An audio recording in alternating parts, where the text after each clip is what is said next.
আজি মোৰ এই ভিডিঅ'টো হ'ল যে মাৰ্চ মাহৰ স্যালাৰি অসম চৰকাৰৰ কৰ্মচাৰীসকলে কেতিয়া পাব তাৰ বিষয়ে এটা নিউজ আহিছে।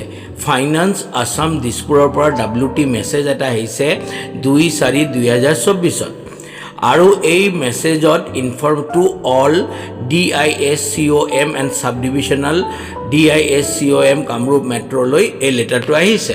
ইয়াতে লিখা আছে যে 2 April 2024 in pursuance with the budget communication for 24-25, all DDO may prepare salary, wages and pension bill for the month of March 2024 from 2nd April 2024 onwards after getting necessary budget allotment from the concerned budget controlling officer.